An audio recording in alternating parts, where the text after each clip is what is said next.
Hello, everybody, boys and girls, ladies and gentlemen. Welcome back to the VIP Play Today show. We've got a packed episode for everybody, bringing on yet another unique special guest from the gambling industry. And I'll be joined here shortly by my amazing co hosts, Robert and Will. If you're new here, this is the VIP Play Today show presented by VIP Play Inc. VIP Play Inc. manages the current Zen Sports platform in the state of Tennessee, and we are transitioning very soon over to the state of the art VIP Play app.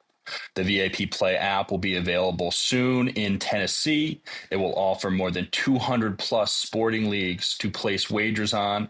It will offer same game parlays, live betting, micro betting, and so much more. If you are interested in learning more about the VIP Play app and how you can create an account, get started on it when it launches, you can head to zensports.com/VIP play. We've been working on this app for more than a year. We cannot wait to share it with all of our current Zen Sports customers. And for anyone new who's interested on betting on a new sports book in Tennessee, you'll want to learn more about VIP Play. As I mentioned, you can head to zensports.com/VIP play to learn more. If you go to that site, there should be a form at the bottom, and you can fill in that form to get a special extra welcome bonus when the VIP Play launches. If you've heard me on this show recently, you may have heard me talk about a mid-April launch. Well, we're in mid-April and the app is not live, so I think we're looking at very early May, just a little bit of a setback, but that should be it. We are ready to go and cannot wait to share this new app with everybody. If you're a current customer, you'll be seeing some emails from us in the coming days to talk about transition items. And if you're new and want to learn more, you can head to the website link I mentioned. And then the app will go live early May. And as soon as we know a hard date, we'll make sure to share that with everybody. But we're incredibly excited about this new app. As I mentioned, 200 plus leagues to bet on. That will be the most leagues you can bet on in Tennessee on day one. Within those leagues, you can place same game parlays, same game parlay X's. You can place teasers. You can even do unique combinations like Trixies and other round robin formatted bets. The world will be your oyster when VIP Play launches, and every bet will come with the VIP guarantee. The VIP guarantee is a service level guarantee and does not commit to any expectation of hitting bets or making money. But the VIP guarantee talks to the little things that matter to you as a sports bettor, right? Can you speak to somebody directly, a real person, within 90 seconds of creating a support chat? The answer for us is yes. And I know if you've experienced another sports book, the answer is 4 hours and you're heading to your email to get support. The VIP guarantee talks to little things like, hey, if you have a bet that you've placed and you placed that bet by accident and the line has not changed, you should be able to cash that bet out for the full stake amount, right? So I think if you've spent time with us here at Zen Sports, you understand our commitment to integrity and wagering in the state of Tennessee, and that will continue with VIP Play, only with a sports book that you could only ever dream of. In addition, right, you have probably seen our stream for the sweepstakes. The sweepstakes will continue on VIP Play. You might not have all the bells and whistles on day one, such as being able to see your percent chance of winning. But rest assured, that is all calculated behind the scenes. And we will, as soon as that VIP Play app launches, there will be a sweepstakes live. We'll make sure you know about it via the app and via outside marketing. And we will pull the winner as we normally do on this stream. The prize will be, as usual, a $10,000 bonus bet every month. And we may add some small, cool, special prizes on top of that. We can't wait to bring our sweepstakes back. It's been a lot of fun. I love talking to the winners after they win because they can barely talk. They're so excited. And it's only going to get more exciting because the more you can bet on, the more sweepstakes entries you'll have and the more prizes there will be for everybody. So if you want to learn more about VIP Play, if you want to register for an early welcome bonus, you can head to zensports.com/VIP play. Something else that's going to be unique on the VIP Play app is daily specials.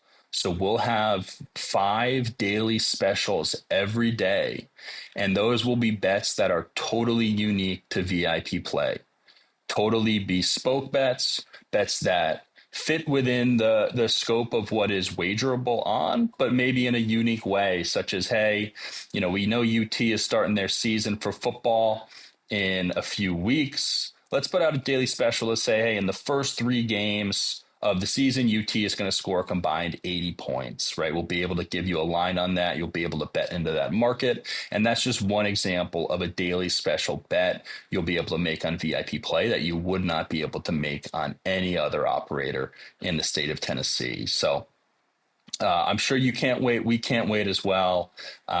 It's going to be a awesome launch. In addition to all the in-app content, we'll be hosting regular in-person events in both Nashville and Knoxville. You've seen our relationship with Whiskey Row. We're looking to do similar style of events in Knoxville. If you know Tony Basilio, he's helping us with those events, so they should be a lot of fun. He's awesome. He's fun to be around. I know my co-host Will was with him this morning. And Knoxville, we can't wait to get back in person, doing in-person events as we were prior as Zen Sports, but now with the greatest sports book ever imaginable. So we're starting the VIP Play Today show here shortly. Got a special guest he's a genius. I hear from Robert. He's got a whole bunch of tricks up his sleeve when it comes to numbers. Big numbers guy, and works in the gambling industry. I think he's Ontario native, but we will accept him and have a great conversation with him. We'll ask him our 5 burning questions, and we'll see where it goes. So lots to cover. We had the national championship game. We had Alex Ovechkin breaking the all-time goal record. I mean, you knew it was going to happen. I was checking to see if he's scored since. Looks like he hasn't. It's funny, the amount of people I've talked to about that just in passing. It's like everyone's paying attention. So it was good to see him do it. And then, of course, it was against the Islanders. But very cool stuff. So as soon as Will and Robert are ready, we'll bring them on and we'll get this show started.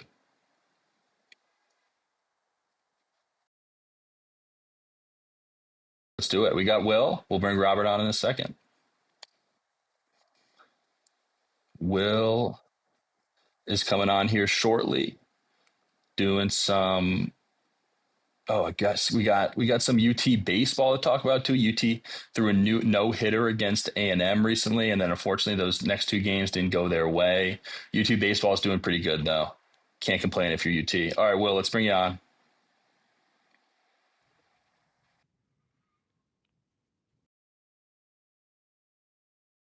How you doing, my man? I'm good. How are you? Happy Masters Friday. That's right. I've been watching way too much about Bryson DeChambeau. Oh man, I Yeah. might be butchering that. No, you're on point. Bryson He's DeChambeau.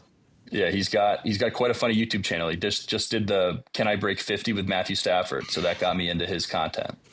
He's done some. He's had probably the coolest, most exclusive guest list on that series that you could imagine. He's blown up on YouTube in the golf world. Golf content that you think of the good guys. Grant Horvath has broken off into his own deal. There's a lot of them. Bob Does Sports, just a lot of fun golf content. And COVID had a lot to do with the explosion of golf, but the content side of it has exploded even further. And DeChambeau, kind of the most pro guy to jump on that, and he's probably made a ton of money doing that, along with his live contract. Yeah. He speaks to that a little bit in the episode with Matthew, basically talking about what he wants to do after golf, basically saying he wants to be a philanthropist and he wants to make a ton of money doing YouTube videos. That's his plan. He's probably well on his way to doing that, but he's got a lot of golf left in him. He was tied third, I believe, or solo second last I looked. So Justin Rose currently, I think, still holds the 1-stroke lead, and then Rory's at 6 under. Scheffler's lurking. I think those guys are tied third, and there's some other names in the hunt. It's been a really good Masters so far, and it's setting up for yet another phenomenal Sunday. Yeah. What's so special about Augusta, about the Masters course? The course and I mean, that's the textbook definition of aura, which is what all the kids say nowadays. Yeah. And just everything that goes into it. Like they've got the logo. I don't know if it's the green jacket or the history of it. I think it's a combination of everything. And then you just throw in how beautiful and just the scenery at that place. You think of the azaleas, and then the holes are so iconic. Like Yeah. I just think it's one of those things where all of that combined makes it what it is. And then how hard it is to get there. Like it's an exclusive event. You got to win the lottery, literally the Masters lottery, to get a ticket, unless you're, really plugged in or get invited by somebody. So it's a cool deal. It's always fun, and it's the first major of the year. And so that kind of helps it garner a lot of attention. Yeah, the course is beautiful. Just looking at the grass, how clean the grass is, it almost doesn't even look real. I think No. it's also, isn't it a pretty fast course? I've seen a lot of clips and content about how fast the ball's been moving.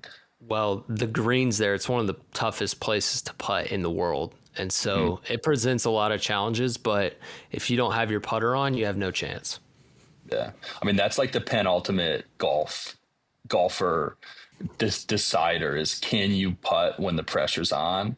Man, that it's just like baseball. Can you 3-2? Can you throw a strike? It doesn't matter if you can throw a strike. Can you throw a strike that's not going to get hit out of the infield? Sometimes golfing, it's like it's not even anybody else on either side. It's just, can you make this putt? Wouldn't it's nuts. Yeah, no, it's interesting. And then you throw on that around here, there's been it's been a wild day around here with the quarterback controversy going on at Tennessee, and then they go to Yeah, Ole Miss, and two of Tennessee's best players are Ole Miss transfers. So it's been a spicy day in Tennessee. yeah. Break But that down it's for us a only little bit. so Tennessee's pitcher tonight is a Ole Miss transfer. I think he's leading the country still in strikeouts. He's a really high draft prospect. And then Tennessee's four-hole and first baseman, who's been a really good hitter, and he's an animated character, also transferred from Ole Miss. So there's that extra juice. It's a top 10 matchup. Oxford is one of the best baseball environments. I think they said about 12,000 in attendance tonight, and they'll be over 10 every game. And then the quarterback controversy, the orange and white spring game is supposed to be tomorrow. Well, quarterback doesn't show up to practice today for the walkthroughs. There's been talks of renegotiation. His camp, kind of Oh my shopping him God. around, talking about entering in the spring portal. When it's a mess, bring your That's brooms, because nuts. it's a mess. So I don't want to speculate. You mentioned Tony Basilio. We spent. I'm really tired of talking about that Yeah, you today. spent 4 hours But speculating already. it's I will say it is wild how it's played out, and it's kind of the first time we've seen it in the spring window, because you think about how Yeah. close they are to the season, and quarterback is the toughest position to prep for. Like you're talking about, you're going to leave, learn a new system, Yeah. and Tennessee was expected to be a contender, at least a playoff contender. I don't know that they would have been a national championship contender, but if he leaves, that's a totally different outlook on the season. And so certainly betting implications there. We'll see Yeah. how that plays out. But you're thinking about win totals and Heisman odds, Yeah. all sorts of stuff. But I'm thinking about a lot of questions that Robert has the answer to. So let's yeah, bring him on. I know you don't want to talk about this too long. Let's get his take on this quick, and then we'll move into our planned agenda items, because I think this is sneak peek new news for Tennessee. Robert, are you hearing what's going on? What did someone say? Betting implications? Oh yeah. I think I heard something about betting implications. I'm all here for all of that. Did you hear Right from on Will time, what's Robert. going on in Tennessee? Yeah, no, this is great. There's no sleep ever when it comes to sports and sports betting, and this one I really like a lot. I think this is, I don't know, maybe just because I'm an agent of chaos and I can't get enough of this. I don't know who's whispering in these college athletes' ears, telling them things that maybe they shouldn't be told. But from what it looks like, this name, image, and likeness world that we live in right now is only going to get more complicated. How about that? Let's start with that. Will, I think you mentioned that the forget about starting quarterback. Possibly Heisman hopeful was not interested in practicing today. Is that true? It was surprising to everyone that he was not at practice, and there was, the news had broke about negotiations and maybe some, just a little bit of unsettlement. But when he didn't show up for practice, it was like, okay, this is real. What's the difference, Jacob, between college football and pro football now? Nothing, literally nothing. That was my first thought. I was like, this sounds like an NFL conversation. This sounds like, who's doing this? Like 5 NFL players do this every offseason. It starts when they don't show up to practice. Stafford even was doing it. CeeDee Lamb, everyone does it. Now it's happening in college, right? He's renegotiating. What? Yeah. This is exactly what I thought was going to eventually start happening. You didn't pay me enough. Well, but we did. No, that was yesterday. Now today is, a different scenario. So it's true. What does happen if he decides I'm good? I'm not interested in practice. Maybe I'm not even interested in playing at the program anymore. This is going to just be the first of a infinite number of stories just like this, and it won't. Obviously, quarterback. We know quarterback is as key a position in football as there can be. But this is not the way you want to see a program's spring session begin. That's for sure. No, can't be. Does it? Are you thinking the line's moving already on Tennessee? I got to see the schedule first. And then I want to see what happens probably closer towards. Now look, I think, Will, you mentioned, if forget about just, their national championship aspirations, just think about them winning the SEC first, right? And I don't know if without him, there's very little to no shot of winning the SEC without him as a starting quarterback for every game. It's not even a discussion, and it's, they're not going to be the favorite regardless, but certainly in contention, the ceiling, you talk about that kind of stuff. But I think the biggest takeaway for anybody is like, hey, if you're looking at stuff like that, you better be real sure if you're going to take anything before spring practice is over in that second portal window, because there's no contracts. It's like the wild, wild west. When guys are at free agency, you talked about holding out, Jacob, like they can do that at any point because it is all handshakes and verbals right now. And like you said, Robert, well, that was yesterday. And so it's a mess, but they'll figure it out eventually. And you kind of, maybe not to this extent, but you kind of knew when they opened the thing up NIL wise that there would be some growing pains. And I think this is part of that growing pain. Growing pains is very well put. I could probably think of it in another term. I probably use more like train wreck. I'm trying to be nice. It's Friday. The Masters are going. Yeah, gotcha, I'm being nice. Growing pains is my. Growing pains is good. I like to think of it as shoving 10 pounds of sausage into a 1 pound bag. How about that? Forget it. No way.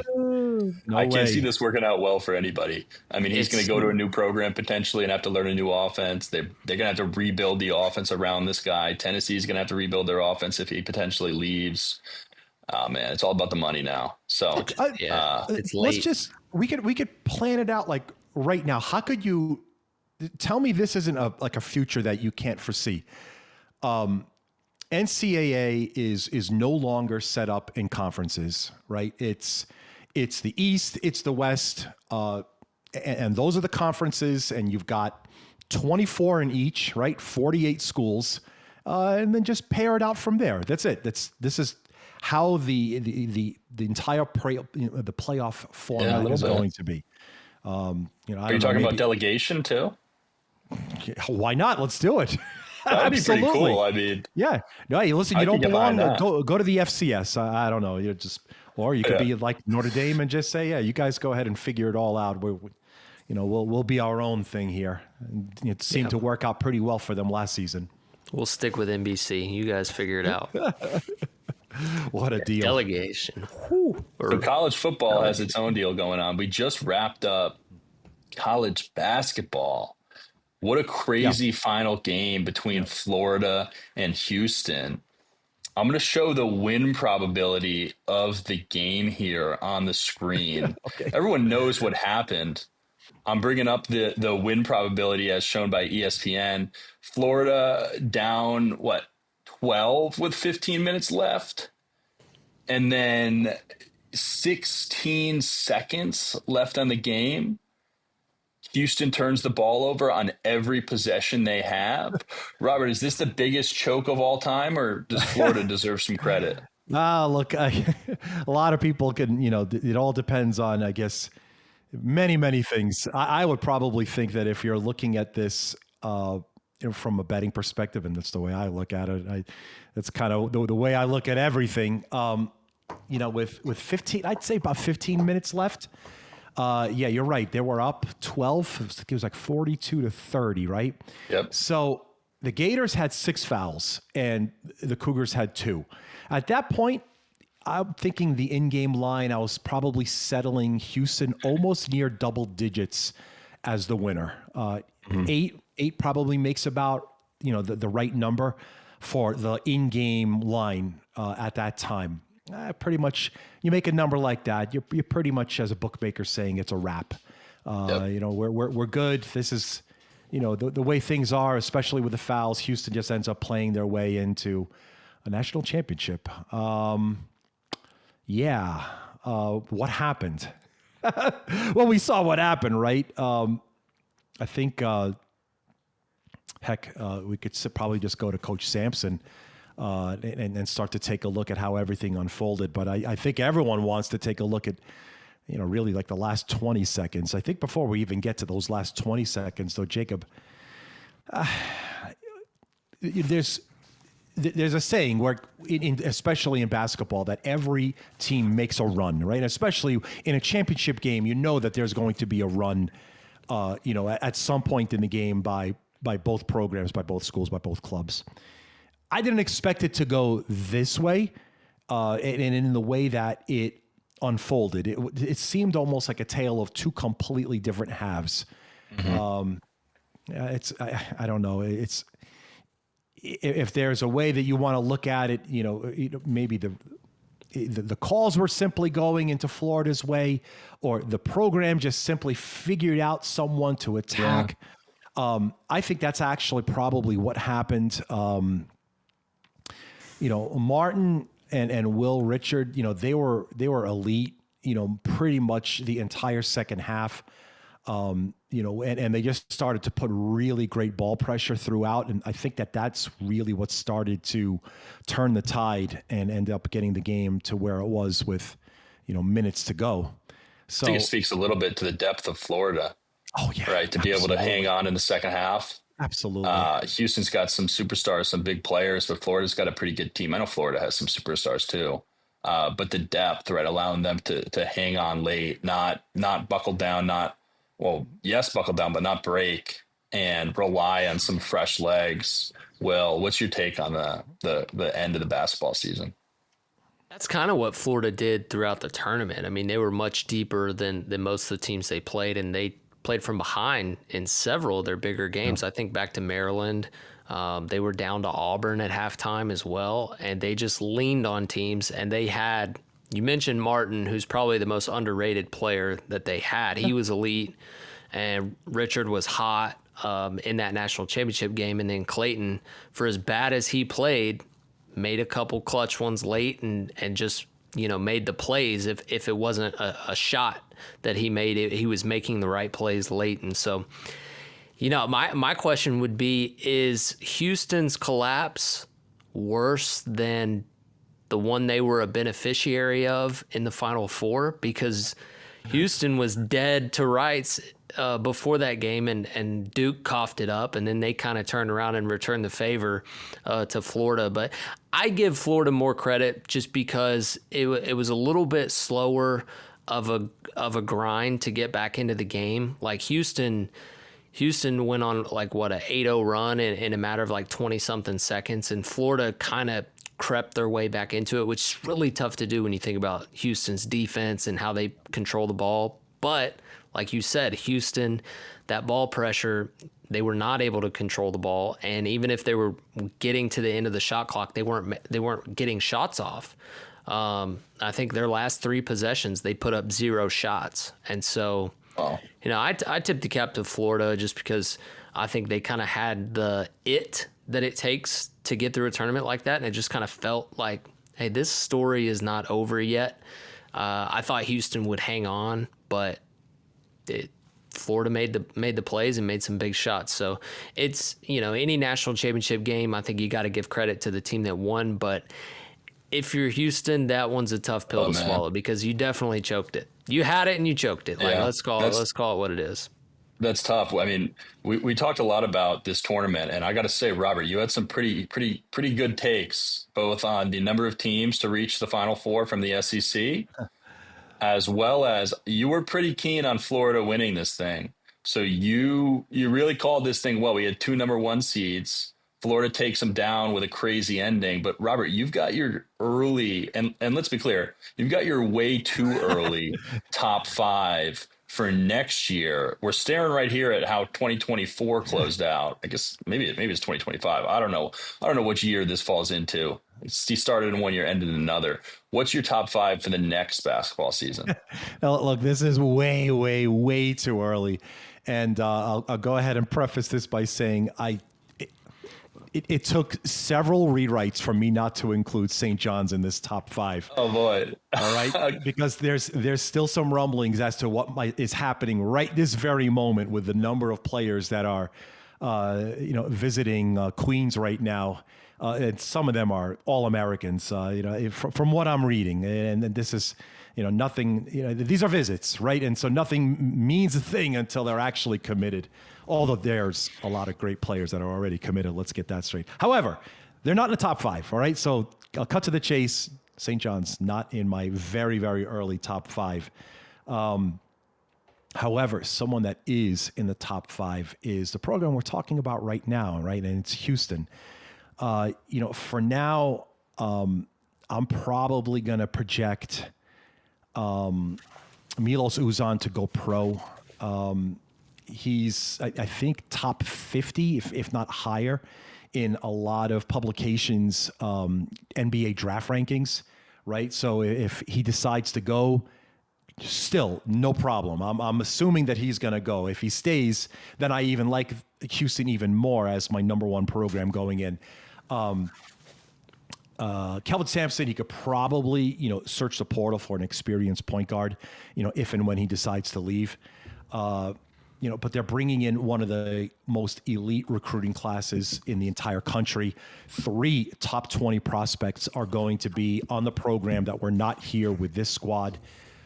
Combine that, with the return of Sharp and Tugler, and, I have faith that they're going to be a preseason number 1. So I'm thinking if we take a look at the program right now, it's going to be Sharp, Tugler, and then if we take a look at the other players that are coming in, Kingston Flemings, he's number 20 in ESPN's top 100. These are incoming classmates. Isaiah Hartwell is number 13. And then Senac Jr., Chris Senac Jr., he's number 6 in ESPN's top 100, right? So the recruiting that they're doing is insane. This kid, Senac, by the way, 6'10", 230, he's going to be a center. Everyone wanted him. Everyone. Arkansas, Auburn, Kentucky, LSU. Heck, Tennessee made a call, but he committed to Houston, right? So I've got Houston number 1, and that one's very easy for me. Number 2, and even though they didn't pick him up, is actually going to be Arkansas.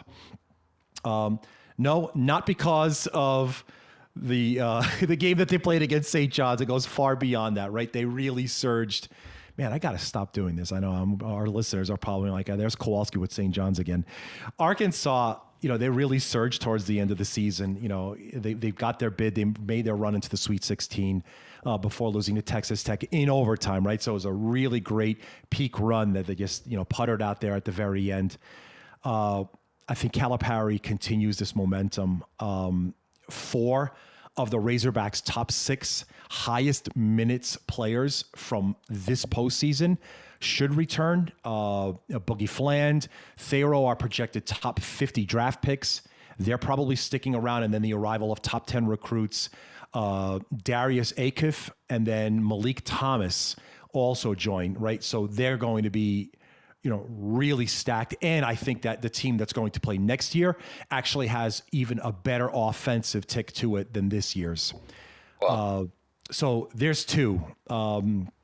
Rounding out my top 3, clearly, it's got to be Duke. Obviously, we know who's not going to be there. The main attraction, as his nickname goes, Cooper Flagg's, going to be the top 3, if not the number 1 overall pick. We'll see how that, draft ends up going. But players that are going to be there are going to be fantastic. Caden Boozer, yes. If you remember Carlos Boozer, yes, the relation is there. So he's going to be part of the starting rotation. I think that there's basically the rundown of the team is a mix of players that are ranked inside the NBA's top 50, again, for just players that are going to be ranked for players that should be drafted for NBA, not to mention the recruiting class, right? So it's a top recruiting class with multiple freshmen, again, starting next season. Shire's just got it figured out, right? And so this is a program that's going to constantly be bringing in talent. I think last week, Jacob, we talked about how, NIL is changing the whole dynamic of how these teams look. But again, do not forget about the incoming class. There's an incredible wealth of talent of players coming in from high school that are going to make an immediate impact on a program, and that's coming to happen with Duke as well. So we talked about Houston, Arkansas, Duke, Purdue. A lot of people have Purdue number 1, and I can't really blame them for having Purdue number 1, but their team, they could be looking at a preseason Wooden Award winner, 2 All-Americans on the roster next season. Braden Smith is going to be the best guard in the country. So just let's get that name into everyone's lexicon today, right now. Braden Smith, Purdue, best guard. And it's going to happen, knock on wood, this kid's going to be healthy. I think he's going to be absolutely electric. And next season, Purdue, you're going to hear his name every single game. So CJ Cox, Fletcher Lawyer, these are players that are returning. And then a player that's coming, Oscar Clough, almost 18 a game at South Dakota State. He's transferring. It's just the way of the world right now, right? So players are constantly on the move. We're not even done figuring out how the transfer portal is going to close, but right now, irregardless of how it goes, I like those teams right now. Michigan probably fills out my top 5. So for certain, Houston, Duke, Arkansas, Purdue. Let's call Michigan number 5 for now in the very way too early, top 5 programs for me, at least, going into college basketball's next season.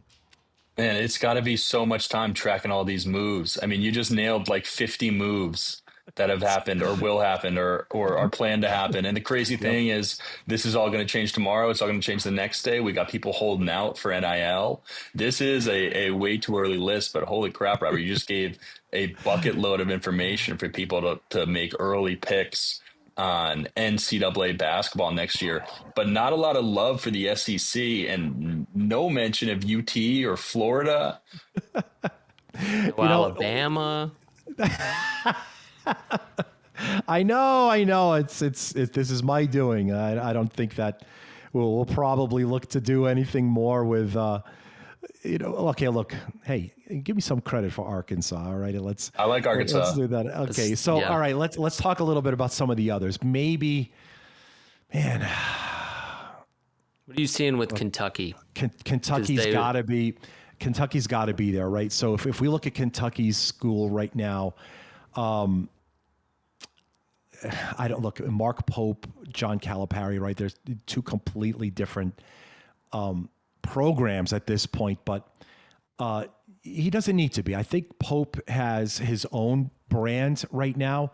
I think that his ability, and this is, man, it's just a completely different game. Jacob, you said it. It's not, you can't just be a coach anymore. You've got to be a recruiter. You've got to be more than a recruiter right now. You've got to, you got to be like the ultimate salesman. So, I mean, so there's a kid I'm looking right now. So Jasper Johnson. Okay. He's 6'4", 175. He is signed. Okay, so Bama wanted him, Arkansas, Louisville, North Carolina. I'm looking right now at the school list. Kentucky's got him signed. He was number 17. Right, 17 in the top 100. So, well done right there. And then you could build alongside with that. So if we look at Moreno, he's another in-state recruit.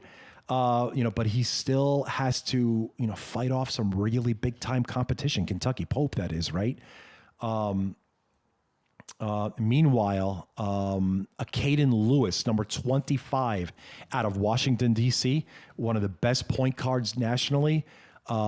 He's going to be a cat, right? So I think, at least I think, right now it's still not official. I'm looking at the list: Duke, Kentucky, North Carolina, UConn, right? So these are the usual suspects. But if I find the positioning done right, and look, the window's got to close at some point, that's probably going to be his best shot at getting meaningful minutes. So Kentucky gets him, boost them up. I'll probably boost them up at least 3 more spots. But right now, top. The recruiting class is going to be good. Do I put them, as a program, top 5? No, I do not. Not yet. Do you like Arkansas leading the SEC? Yes, I do. Sorry, Auburn. And I know, we're talking about a program that just, pretty much ran the table, but it's Alabama might have a better program than Auburn right now. Here's the roster. It faces, some significant questions. Pettiford, I don't know. Does he go into the NBA? Right. So that's it. Check back. Okay. How about this? Check back with me 4 weeks. It'll be 4 weeks. 4 weeks. Yeah. Put it down as a bookmark. We'll take a look. There's still so many transfers.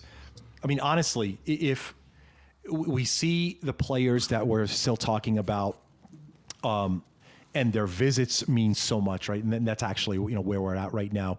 These visits this weekend are going to be a really telling sign as to whether or not they commit or they look elsewhere, and then you go from there. But right now, if I had to flip the coin, probably seeing let's just go Alabama and Auburn. I actually think Alabama might end up being, slightly ahead of Auburn right now.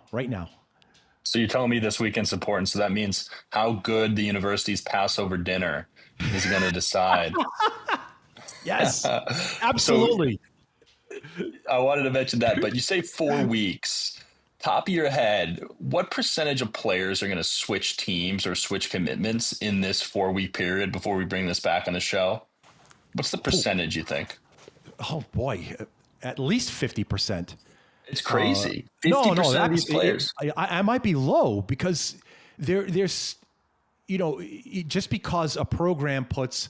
This is what it's about now. It's impossible to be just a coach. You need to have a staff that's like so in tune with the program and so in tune with the collective. What I mean by that is the NIL collective, right? Like, how are we going to present our best foot? Okay, Will, thank you so much. We're man, where's my red Storm hat? Will, thank you so much for coming. Let me go ahead and show you, here's our campus, right? This is the arena, but guess what? We're only going to play half our games here. Why? Because we're going to take a shuttle. We're playing at Madison Square Garden, right? The world's biggest arena, right? Big city lights. You've got all of this NIL money so you could spend on really good food. Yeah, it's expensive to live here, but guess what? We've got that taken care of for you, right? You want to ride, you got to ride. You want a better dorm? Don't worry about the dorm. Let's get you a condo, actually, right over here, halfway between the city and Queens, right? So these are the new way of recruiting a player. It's far beyond. Here's the thing: it's actually the way it always been, except now it's out in the open, right? That's really the only difference. It always has been this way. It's just no one ever talked about it because it was under the table. It's the truth.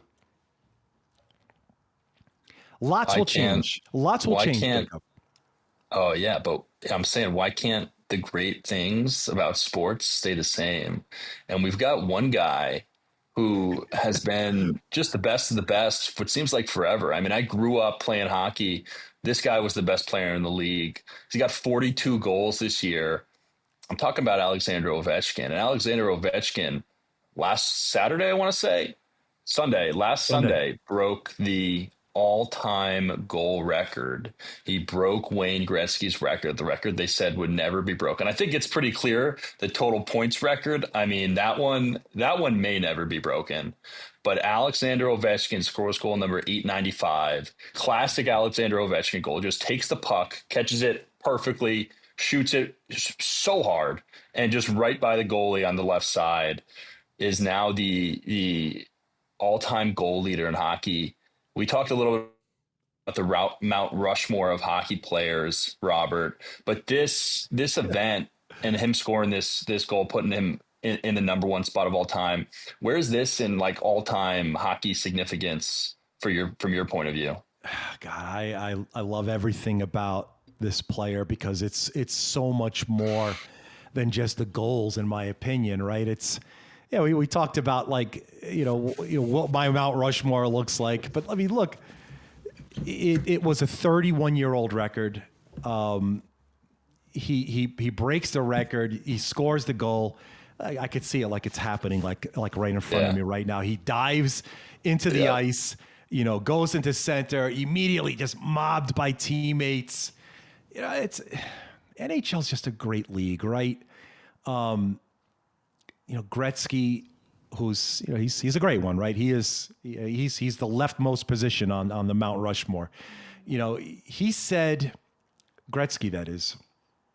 I'm paraphrasing. I think he said something.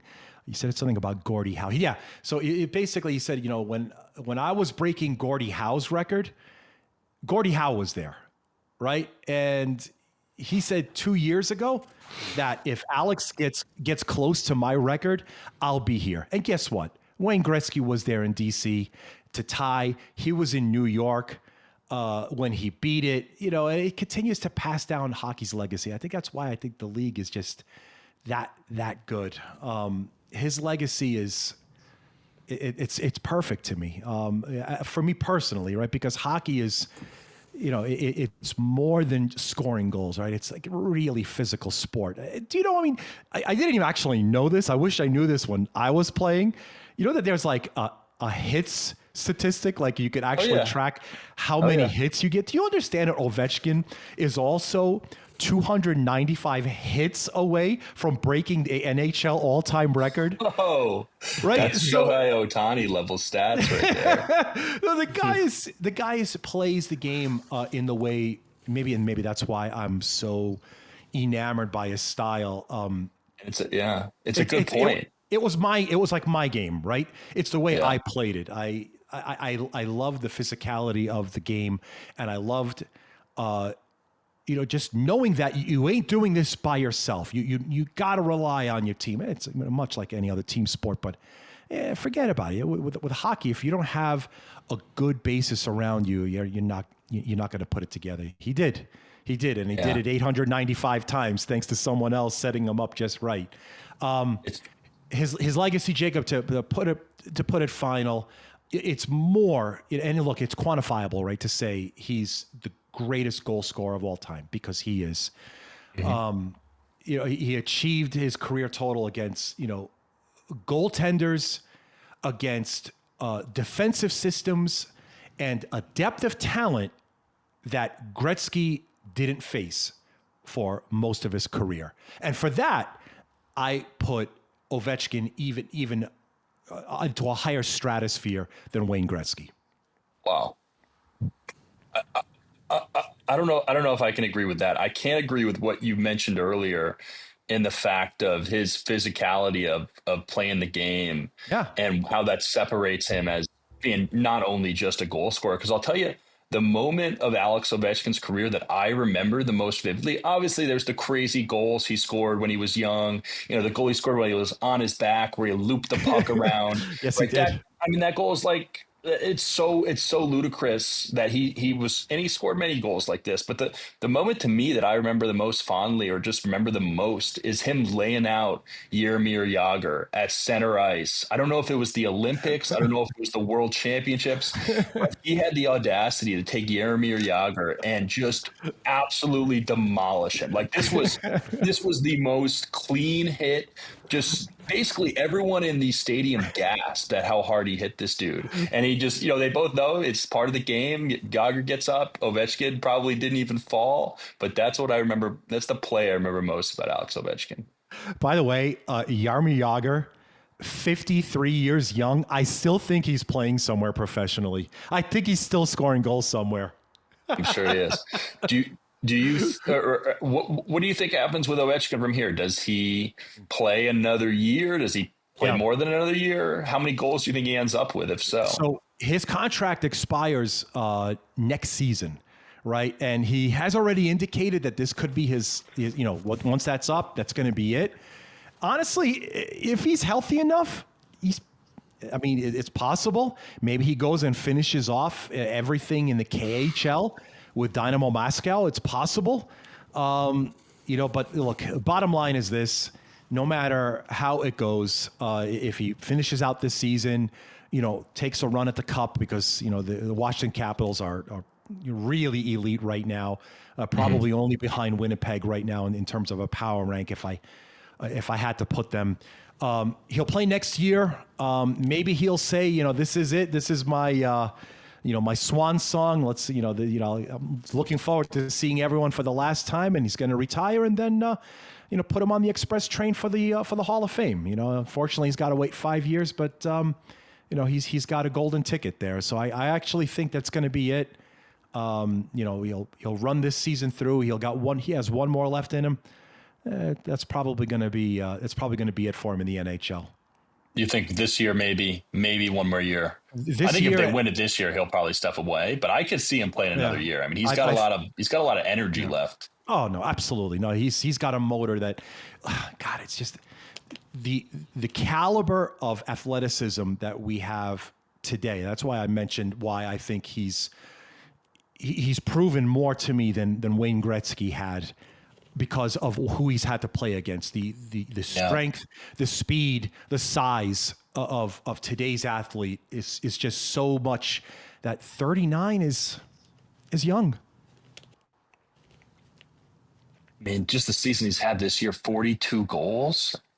What is it, his 23rd year? I mean, what number season is it? I mean, it's just nuts. Yeah. You don't see that very often. No. And then you really only see it from the greatest ever. So this is, I think that, we'll probably see one more full season out of him, and I think he'll just, sail off into the sunset successfully. He's got one heck of a sunset to go into. Yes, he does. Yep. So, Robert, thank you for that. I know you love hockey, and a little bit of a humble brag there, comparing yourself to Alex Ovechkin, but that's okay. I believe you. Robert, hey, wait a second. Yeah. That's how I played.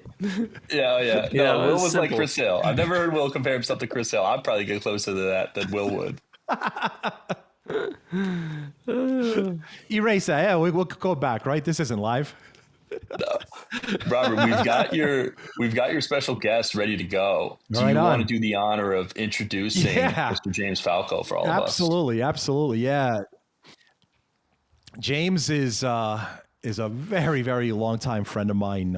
We grew up boy, going back to elementary school, he's born and raised in Queens, is now calling Kamloops, British Columbia home. He's going to probably give me a good ribbing when he comes live on the air, but I could say he's honestly, one of the smartest guys I've ever met. Absolute brilliant mathematician, and it comes forward in everything that he does. Professionally, certainly you could see it, and in the things that he's done over the course of his career is all just blazing an incredible trail. I'm very, very proud to call him one of the greatest people I've ever met, and I can't be happier than to introduce James Falco on today's show. Hello, everyone. Hi, Rob. Hey, Jacob. Will. Nice to meet you guys. I feel like I'm as far as a mathematician as Rob is from Ovechkin. So let's just say that part of it right up front. It's nice to meet you. Thanks for having me. Thanks for having me. Right on, James. Yeah, thanks so much for joining. I know it's been a busy week. It's been a busy day for you, and I'm glad that you're able to slice out some time of your busy schedule today. Out where you're at with BCLC, I suppose we can, start a little bit about the things that you do there.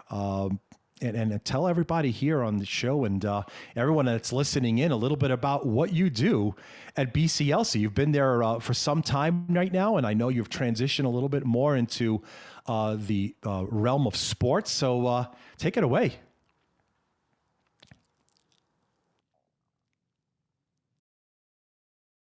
Known as the British Columbia Lottery Corporation. So I'm up in BC, Canada, here on the in the Pacific Northwest, maybe part of future Cascadia. We'll see which way things go.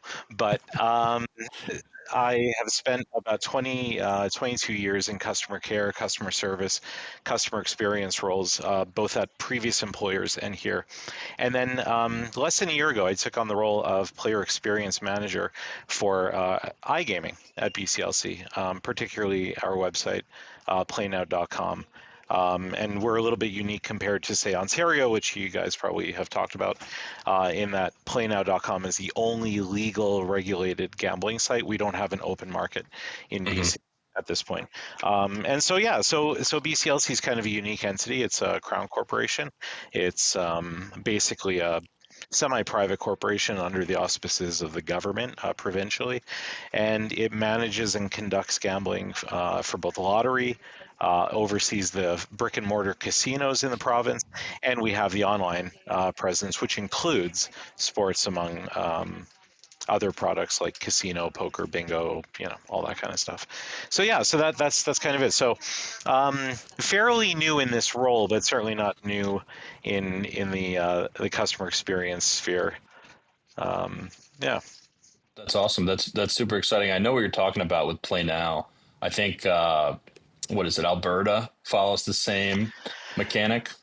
Yeah, Alberta has just tabled legislation. It hasn't been voted on yet to open its market and follow the Ontario model. So what Ontario done is they've basically they've created an entity that allows third-party providers to become regulated in that market, and then they can advertise, they can recruit.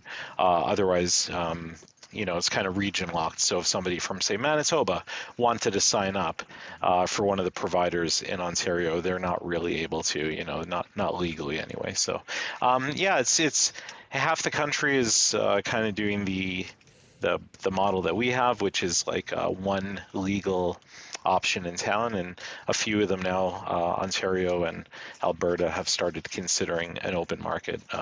It's something that we're all watching with great interest. I think Ontario believed that the market capacity for sports was higher than it was able to capture on its own, and so in an effort to generate some more revenue for the provincial government, that's the way that they went.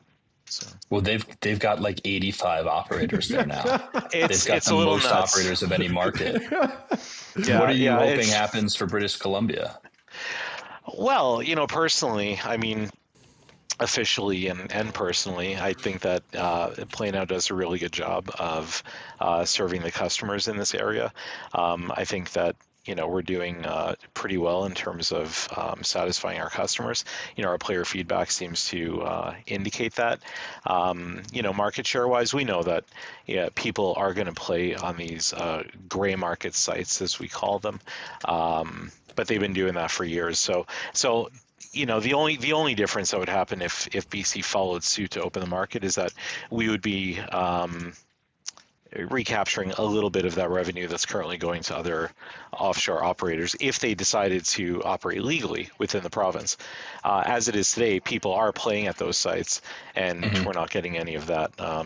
It's hard to predict where it's going to go. Yeah, they really should not be playing on those gray market sites They because should not. They that should is a play really on the bad. legal, regulated Yes. online site. Absolutely. The biggest part of it is if you're playing on a legal site, you're going to get your money, right? If you're playing on a gray market site, you really have no clue. And a lot of times it's in Bitcoin, and a lot of times it's a little bit shady, even more so than Yep. it clearly is. So I don't get it. I think that's a pretty clear choice for customers. Yeah, I appreciate you articulating some of the benefits. There's a few other things as well. I mean, certainly the level of transparency, given that we are part of the provincial government, we're covered by the Freedom of Information Act, and so people can see. We have lots of public disclosures. People can see where the money goes. And the coolest thing about it is that as part of the legislation in the province, any of the money that is turned over to the provincial coffers by us, like our operating margins are actually really slim. We're run really lean. And the money that we contribute to the provincial government goes into healthcare, education, amateur sport, things like that. There's also a charity share back. So within communities, there's gaming grants that come out of the money raised within that community. So here in Kamloops, we've got our casino, and we have what we call a community gaming center, which is kind of like a smaller casino, but it also has like the bingo and the racebook social aspects to it. The money generated there, a portion of it goes back to charities within the community. So that's something that you're not going to get as the money goes overseas. And the last thing I'll say is there's a big pro-Canada sentiment happening within the country and the province right now by Canadian. All of our marketing that's in market social media, it's like what you play in BC stays in BC. And if you play on the gray market sites, that's by definition going offshore or across the border somewhere. So, yeah. I think the understanding that, hey, you're betting with an agency that's through the state. I mean, that's true for us as well, right? And that, hey, if you're gambling on a sports book that's approved by the Tennessee Sports Wagering Council, that money is going back into the state of Tennessee to help improve numerous items within the state of Tennessee. Totally. I think that you mentioned, hey, that's a big part of why you support legal gambling and want to work for an operator and Play Now specifically. But you do a lot of giving back and are a part of a lot of, it looks like committees in your personal time. Well, it's funny. It's actually a perfect segue there. Speaking about those like gaming grants, one of the organizations that I volunteer for outside of work, I guess I should preface this by saying BCLC has adopted a lens of being what we call a social purpose company. The whole idea is to try to improve the communities, right? People are gambling anyway. They may as well gamble with us, and we may as well reinvest that money back into the community and do some good things with it. And so there's like many examples across the corporation of people doing that. In my particular little world, I work with, it's called the Chris Rose Therapy Center for Autism. It's a very long-standing and well-respected institution in the city, and I've served on the board of directors for 5 years, and I've been the treasurer for 4. So hopefully using some of that math know-how to keep us in the black and keep the donations and grants coming in from government. But that organization is one of the recipients of the gaming grant that I was talking about before. Some of the money goes to help operate that because it's providing a necessary community service. Within the walls, I also a number of years ago And I guess this is unscripted. I didn't, I'm just spitballing this stuff. But here's a reality. A number of years ago, I started for the first time in my life to experience some anxiety attacks. I had never experienced that. Didn't know what was coming from. It was kind of scary. I thought anyone who's ever experienced it, yourselves or your audience, will know that it can be confused with heart attacks, right? And after working, getting some counseling and seeing a doctor about it, I really started paying more attention to my mental health. And so I was one of the founders of, and later became the chair for a while, not currently, of a mental health ambassador committee that we have within the company. And one of the things that I discovered is that I was one of the few men on the committee. It seems like because it's kind of feelings adjacent or emotions, it tends to be something that just like through normal gender roles, I guess, like a lot of guys don't talk about. And it was amazing once I started talking openly and just very publicly about like, hey, I was going through this. Guys were coming out of the woodwork talking to me privately, saying like, I've had this struggle with my mental health. I've had this, I've never talked to anyone about this. So, I didn't intend to come on and do a PSA, but take care of your mental health. Health is health, whether it's your body or your mind. And that's important to me as well. So I love all of that. I think. Yeah. Go ahead. There's absolutely no reason in the world why you don't have time set for mindfulness, just as much as your physical body. It's all inclusive. I completely agree with this. Setting time, for meditation and mindfulness, I think is as important as anything in keeping yourself sound. Yeah, it's the truth. Even other things too, like it's so easy for all of us, right? Like at work and anyone out there, like it's go, go, go. Things are busy. You're constantly, chronically online, doom scrolling for hours. That has an effect on your mental health. So it's important to unplug, even if you don't meditate. Like I don't know how to meditate. I'm too low attention span. I get bored very easily if things are quiet. But I'll read a book or I'll go for like a walk or do some physical activity instead. And that stuff all, it all cycles back through. But yeah, anyway, so that's, thanks for teeing up that topic because it's something I'm passionate about. I think it's important. I think it's something I think about too in terms of for us in Tennessee, it's being an operator that provides a level of transparency that customers feel like they deserve from a sports betting operator. Yeah. Right. Yeah. You should not have a bet or an issue with real money on a real gambling site and not be able to get the support from a real person who knows how to help you with your issue and actually works for the company directly and has access to the necessary internal and external tools to be able to get you your help. I think that's something we as Zen Sports and going forward as VIP Play have always harped on. And I think it's a testament to how much our team really cares about our customers. I think you can't do this unless you care about the customers. You're talking about caring about the customer. You're talking about caring about the customer. Sorry, like bringing the two topics together here. I think another benefit of working with a recognized legal and regulated operator is that you're going to be under scrutiny for your responsible gambling programs, right?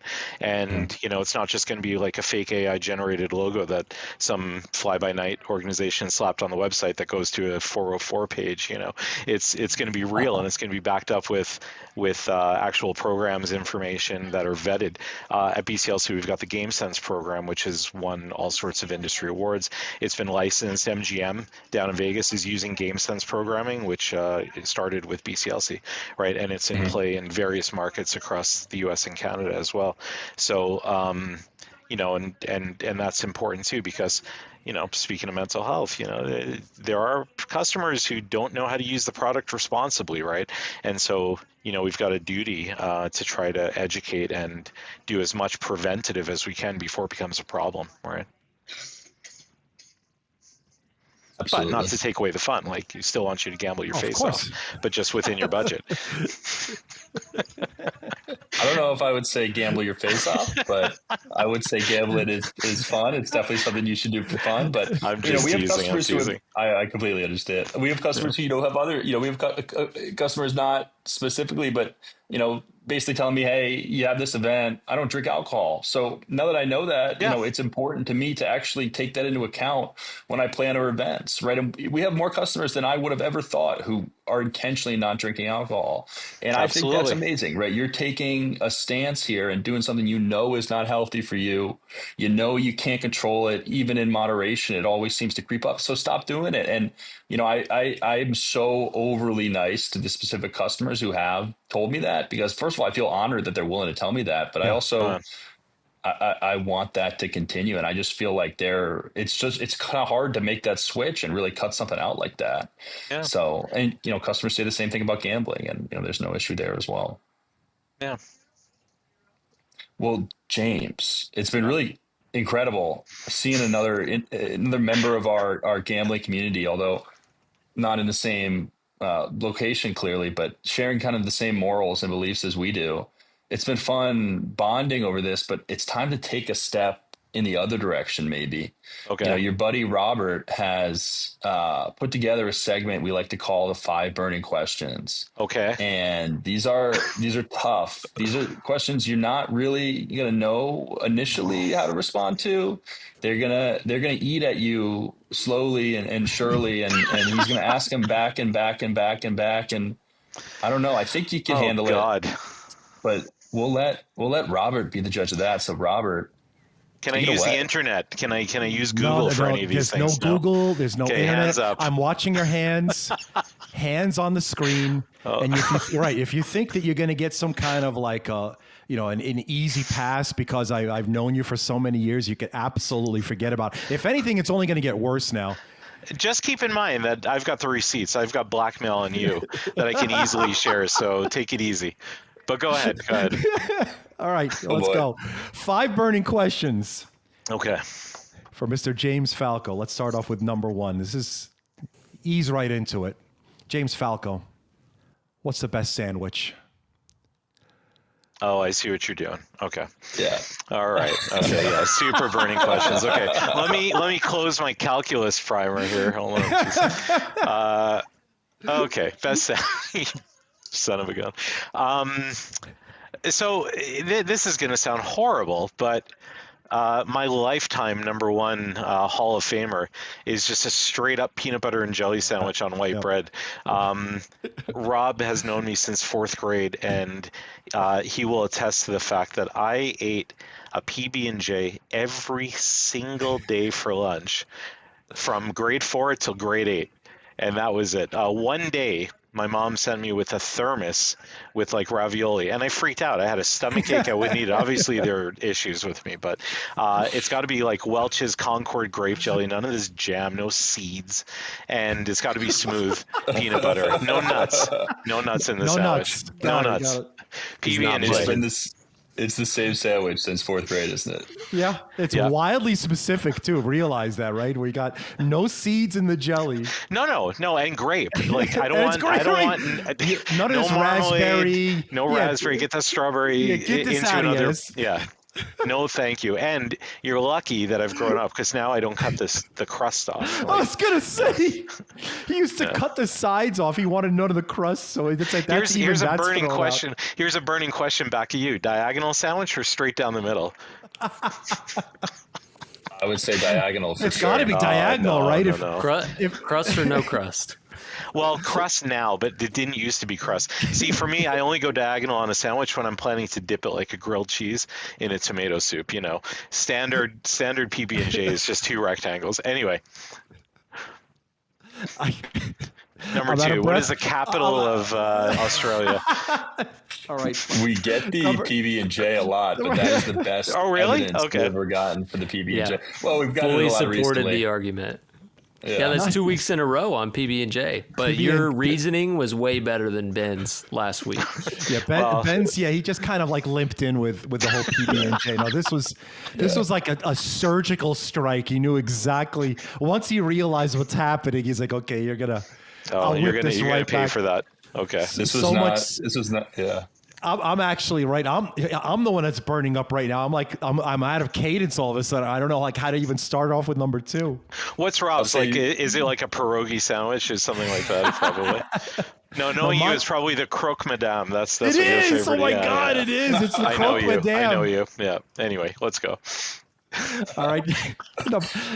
Maybe we should have James as the host. I think he's doing a far better job than I am right now. I'm sorry. Met your match, Robert. I got to stay in the lane. I got to stay in my lane. No. This is great. Number 2. Okay, number 2. And number 2. Oh, I got out of breath. Okay, what's the one thing that you own that you absolutely have to throw out? Oh man, I've got this relationship with empty boxes that is a problem. Like I think I bought a vacuum cleaner like 6 years ago. It's way out of warranty, but the box is still in the garage. I have like it's kind of like the Great Wall of China, but it's made up of empty cardboard. That stuff has got to go. Like you see behind me, I'm a big board gamer too. We didn't talk about that, but everyone's probably like, what is that? I don't know if my resolution is good enough to see it, but if you buy like an expansion, yes, I put the stuff in the box from the main game. I can't get rid of the expansion box. I got it tucked away somewhere. Empty boxes. That's my answer. Get rid of those empty boxes. Stomp them. Fold them. Recycle them. What if I need it one day? Of course. Yes. Yeah. That's always the answer. What if I need them one day? You never know. Okay, very good. Number 3, we're already at the hump. Number 3 is... What is the scariest animal? Oh, well, I guess these are all from a personal standpoint. I don't know objectively. There's probably a real answer for what the scariest animal is, but if you surveyed 385 people, but for me, it's scorpions, particularly. Those little sand-colored scorpions. So I helped spin up a call center in Tucson, Arizona back in the day.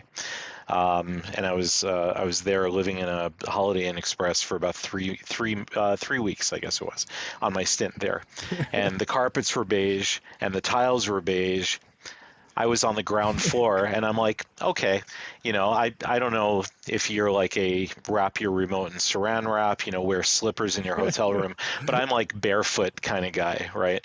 And so I'm sitting there in the washroom and there's a scorpion at my toe and it's the same color as everything else in the room. And I just had a heart attack almost, and I feet up on the wall, I'm like, I'm trying to reach the phone to call the front desk. And they're like, oh yeah, you may want to keep your shoes on in the room. I'm like, oh, that's good to tell someone from out of town. So scorpions terrify me. That sounds miserable. It was. I didn't get bit. I didn't get stung or whatever. I don't know if they bite. I don't even know what they do. Maybe they shake your hand, but it was scary. We've never gotten that answer before. No, really, Jacob. Why do scorpions exist? Seriously. Well, and what's even worse is that my birthday is at the end of October. I'm a Scorpio, so these should have been my people, and they're not. That's a good question. Why do scorpions exist? I got to admit, I haven't thought of scorpions in a very long time. They're like my Roman Empire. I think of them every week. Oh, I don't want to be you then. But I got a funny story. I was on vacation, and my mom was freaking out. We were just getting off the plane, and she was screaming, "There's a scorpion in my travel bag. There's a scorpion in my travel bag." And it was not a scorpion; it was an electric toothbrush. But that is the story. So I will never forget scorpions for that reason. I love my mother to the moon and back, but that was a funny moment from her. Thanks, Mom, for the mirth. That is awesome. I'd like to see what that toothbrush looked like. That's like an SNL skit. Yeah. But scorpions can be scary. I got a bad feeling about scorpions because you're mentioning the small ones, but I would be terrified of the big ones. A big scorpion, because I feel like scorpions are hard, right? They have a hard external shell. I imagine so. Yeah, I didn't try to step on it, but I think so. But yeah, it was the same color. It's the same color as the carpet. That if you know that you're in the desert, why would you make everything brown? Make everything white or black. White. Let me see the bugs. Let me see the snakes. Terrible. I'm sure it was a very nice Holiday Inn Express, but whoever did their interior design ought to be fired. I hate to tell you, man. They might be doing that intentionally so people don't see the 40 scorpions on the floor at all times. Oh, Now I'm gonna have to think twice before going to Arizona next time. All right. sorry, I'm drifting away from center. Here we go. Okay. This was good. All right, James, that was good. Let's get you to number 4 here. Question number 4 that burns so much. Have you ever asked anyone for their autograph? Oh yeah, for sure. Actually, I have one. Hold on, wait a second. Okay, I just got this last Sunday. This is Chris Higgins from the Canucks. I met him. I was down at the Canucks game in Vancouver on the past weekend, and I was at an event that they had a couple of the old players, including Matt Cook was there and Chris Higgins, and he had a stack of these things, and it was funny because I didn't recognize him, and he walks up to me and he's got this stack, and he goes, "Hey, you want one of these?" So I guess technically he asked me to take his autograph, but that's the story. Yeah, I haven't put this up on my wall yet. It's in my pile of stuff. Chris Higgins, awesome guy. So, okay, you did ask him, but well, I thanked him. I thanked him for his autograph. Perfect. Yeah, we got Richard Simmons back in the day. He signed my cousin Marianne's VHS Sweatin' to the Oldies tape at a video store in Smithtown, New York. The Richard Simmons. Yeah. Like, God rest his soul. The absolute Mount Rushmore of like all things aerobics. The best receding hairline afro since Michael Bolton. Yeah. All right, we're gonna let's bring this to number 5. And number 5. Okay, you get one song for the rest of your life. Oh God. What is it? Not an album. Yeah. Not a collection. I understand how this song. goes. Okay.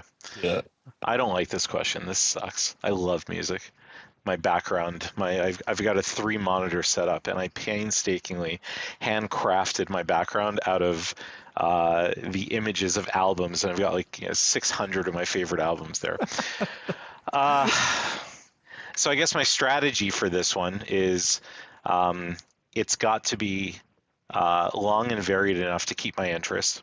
Okay. It's got to go through phases, because I need to be able to listen to this if I'm happy. I need to be able to listen to it if I'm feeling down. So I listen to a band called Dream Theater. They're a progressive metal band along the lines of if like Pink Floyd and Iron Maiden had a baby. So I'm going to go with one of their magnum opus songs, A Change of Seasons. I think it clocks in around like 24 minutes or something like that. So, yeah. So you know what? Maybe as I get older and like the dementia kicks in, I can play it on repeat, and it'll be like I'm just listening to it for the first time. So, spoken like the master mathematician I knew you are. You kind of beat that question. Actually. Yeah, one with the 24-minute song. He just. I'm over here calling out at the very beginning when I just thought of these questions. I thought, let me just go with Deliverance by Opeth. And, I thought I was going to be happy with a nice, 12-minute track. And then he just doubles it. It actually is. It's told like it is. It's over 25 minutes, isn't it? Yeah, it's something like that. Yeah, I seem to remember 2406, but I could be wrong. But my runner-up was going to be "Levitating" by Dua Lipa. So that's my backup pick. Never get tired of that song. Wow. This kid's the best. This kid's the best. That's it. Burning awesome. Questions. Okay. Well, you got a thing going here, I guess. That's how we do it. You did it. I like it. James, before we send you off to enjoy your weekend, sure. I see here you're a Formula One guru. Again, I feel like this is Rob saying things that I wouldn't necessarily say about myself, but sure. I'm certainly an aficionado. I like the sport. Go ahead, Jacob. Yeah, let's hear something because there's a race coming up. Specific criteria for choosing your top drivers each week? and anyone who stands out for this upcoming race? Yeah, great question. So, as any good person in our industry who likes the sport does, I'm in a couple of fantasy leagues, Yeah. and so Let's go. this is a question that's very much top of mind all the time. F1 fantasy. F1 fantasy, hey, you know what? It's a thing. I'm in some money leagues on the side. I'm in like friend ones here at work. For this weekend, I continue to think that McLaren as a constructor continues to have this thing in the bag. I really had high hopes for Ferrari, but the problem with Ferrari as a team is that you've got two number one drivers. So if you know anything about the sport, most of the teams are going to have your number one that all the efforts are put behind, and then your number two, who basically just protects his rear. You know, Ferrari's got two number ones right now with Lewis Hamilton coming over to them, and Charles Leclerc, who was definitely their number one in previous seasons. So I think those two dudes are going to be competing for points, and it's going to mean that the team is going to scrap. I think back a couple years ago when Sebastian Vettel and Kimi Räikkönen were on the team, and they would bang into each other and crash into each other, and I think something like that might be coming. But so I don't think you can go wrong with McLaren. Usually in the fantasy leagues, I mean, McLaren's number one, and so you got to find a budget option for your second team. I'm thinking the official F1 fantasy platform. I actually don't know how it's run on other platforms, but for kind of mid-range teams, I think Racing Bulls, which is Red Bull's backup team, or Williams. Williams has done a really good job of coming up from the rear. 8 years ago they were like consistently the worst team in the league, and they're fighting for the midfield now. So those are pretty good. Driver-wise, I think that everyone continues to think that Lando Norris is the cat's pajamas, but if you're looking for budget, Oscar Piastri, also on McLaren, is a really good pick because I think he's undervalued. He scored good points in all the races so far, and he is, I think, about $7 or $8 million because he had $100 million to draft your team. So he's really good, and he usually going with him means that you can afford a second decent driver. If you go with Lando Norris or Max Verstappen, the former world champion, you're probably just picking up scrubs in the rest of your lineup. So for those who like fantasy, that's what I would pick for myself. The hell of a breakdown. Go ahead, Robert. No, Jacob, you see, this is what I'm talking about, right? When you look at any kind of a league formatting, it's a salary cap. You need a salary cap, right? This way you get everyone participating in it. You deal with, Major League Baseball. It's, there's no cap. It's you get a luxury tax and whatever, they laugh in the face, and, it's LA meeting New York in the World Series. Over here, if you have a hard cap that you can't go above, that's it. You got to play inside those rules. Yep. Yeah, and the cap is for fantasy, of course. Teams with more money are gonna do better, but the league itself tries to even things out for some of those smaller teams. There's an American team, Haas. They're scrappy, and they're not the worst anymore. They're moving up, and Cadillac is going to be joining the league in 2026. So that's going to be interesting to watch as well. So yeah, I think the Netflix show Drive to Survive, I think it's on its 7th season now, has done a lot to kind of spread the fandom into North America. I've never seen a race. My personal ambition is to either get down to Miami, Texas for the Circuit of the Americas, or over to Montreal for the Canadian Grand Prix. Vegas, I love Vegas, but I don't think I'd watch a race there. Too much in the way. You can't see enough of the track. You're looking at one corner.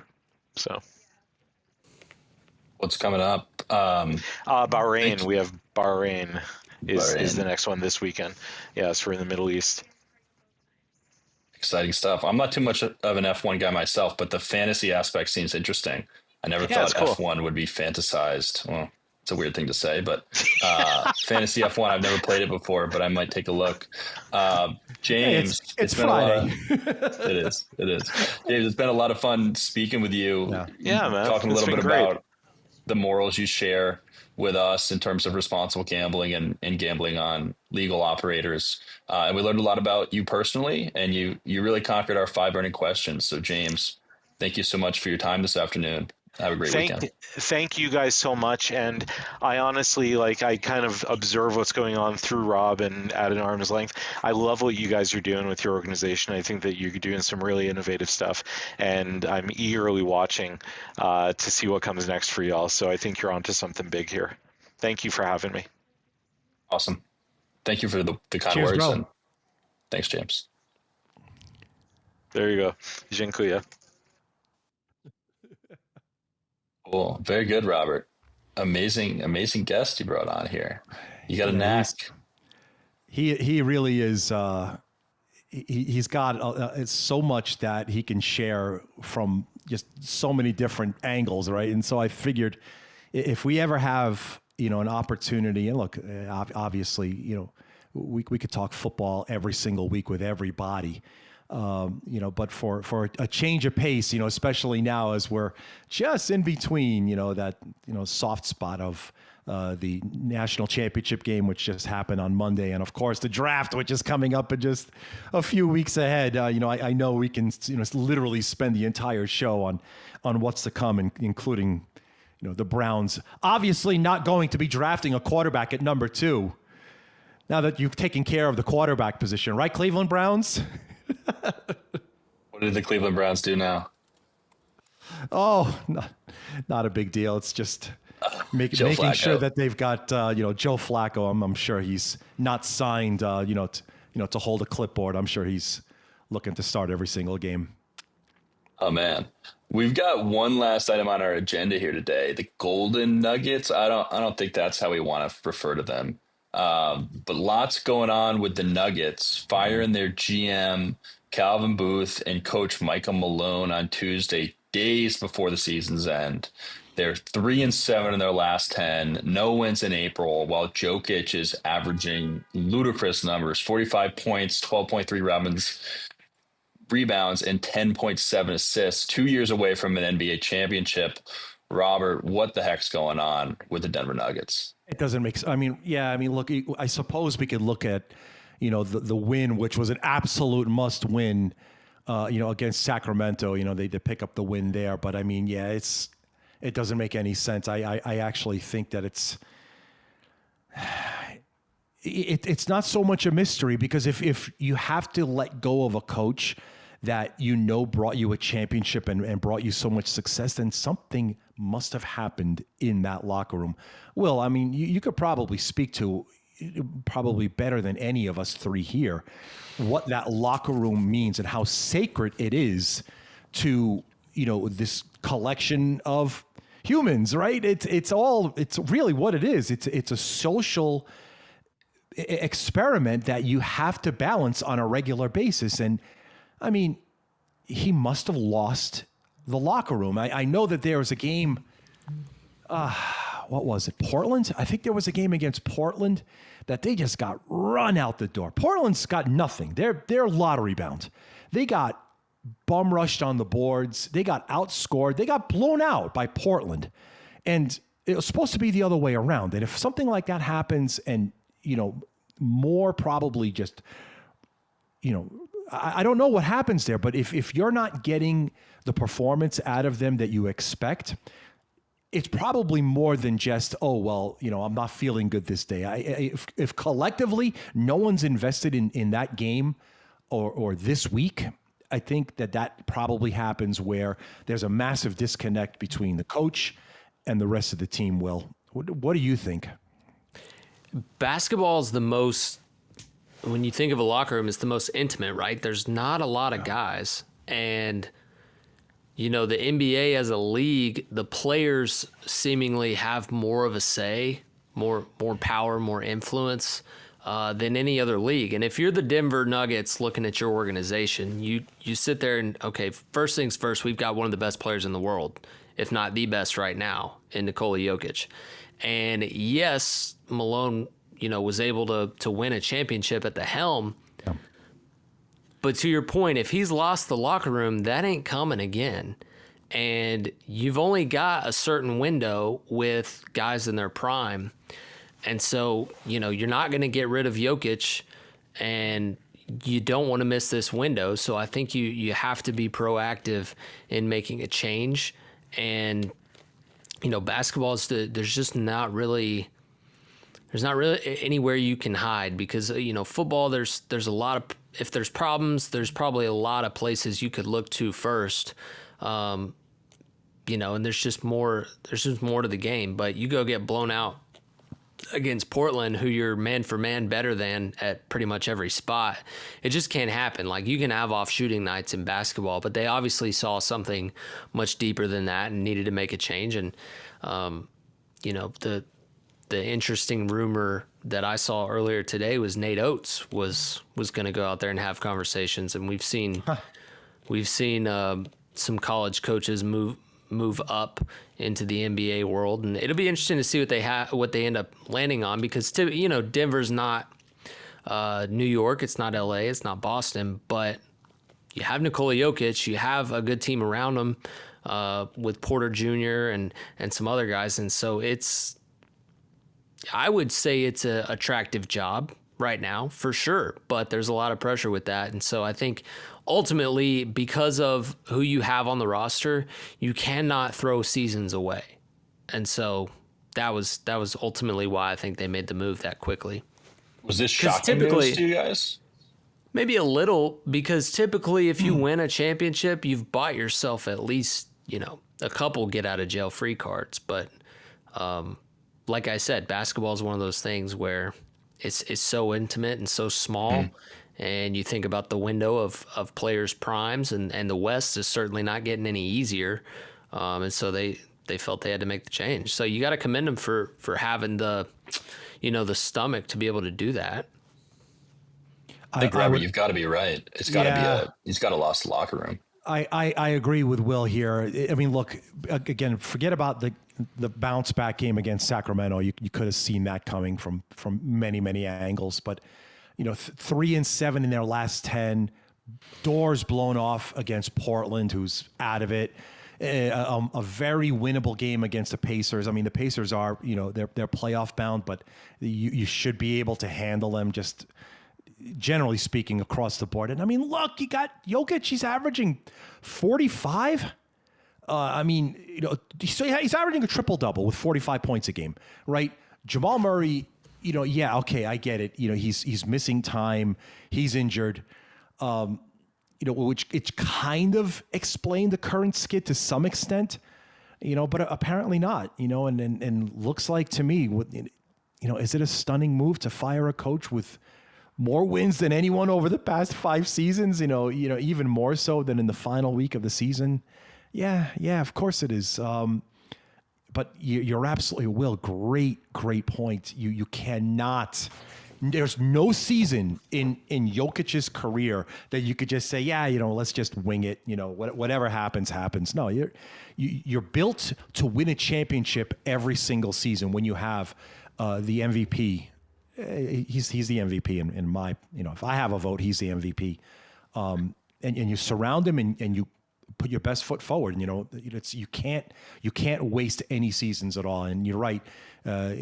Western Conference is absolutely stacked. Unfortunately, they're surrounded by an insane amount of talent. If you look at my top 10, the vast majority of the teams in the top 10 are actually, from the West. 6 of the top, the majority of them, let's just call it that. But, Oklahoma City, Houston got so much better. LA is going to be LA, both LAs. So Minnesota, right. And Golden State. Is there any sort of precedent for firing a coach this late in the season on a team that is going to make the playoffs? Has it ever even happened before? And if so, does it tend to work out? No, I can't remember. I can't see anything like this. Was one of the Doc Rivers ones maybe his Boston year? Was that late or was that early? Yeah, I think you're right. I think it was pretty late. I don't think it was this late though. No, not the week before the playoffs. No, this is a whole nother a whole nother plate to deal with. Well, it looks like your focus, Robert, has shifted away from the Mavericks and onto the Nuggets. I think some people might be grateful for that. You know, okay, it's very, very nice and very thoughtful and sympathetic for the Dallas Mavericks to have a nice video presentation in LA's return, for Luka Doncic, right? So they're not pretending like he doesn't exist anymore. Yeah, exactly. Really, really nice of them to put together a nice video montage before he beats you again. I don't know what 45. happens. It's just an uncanny. I mean, you couldn't ignore him, right? You had to do something. But I think that there was more than that than just to met the eye. I think that when you take a look at Dallas and the direction that they're going in right now, they are deep in the tank. As I looked at this roster, there's going to be far more unfolding than building upon it, no matter what they say. And this is the bottom line. You're not building a team to forget about win a championship. You're not building a team to even make the playoffs at this point. So congratulations, Dallas. If I'm a Mavericks fan, I am sorry. I am apologizing to you, Dallas Mavericks fan. This was not fair in any way. There's no other way to explain this. It wouldn't be the VIP Play Today show unless we got some digs in on the Dallas Mavericks. I think today has been a lot of fun. We talked a lot about the tournament, closing out the season, some crazy early top fives for NCAA. We covered Ovechkin and had a really awesome and kind of unique guest today in James Falco. Guys, it's been a lot of fun. Remember, everybody watching, the VIP Play app is coming soon, early May, to Tennessee exclusively. We've got 200 plus leagues.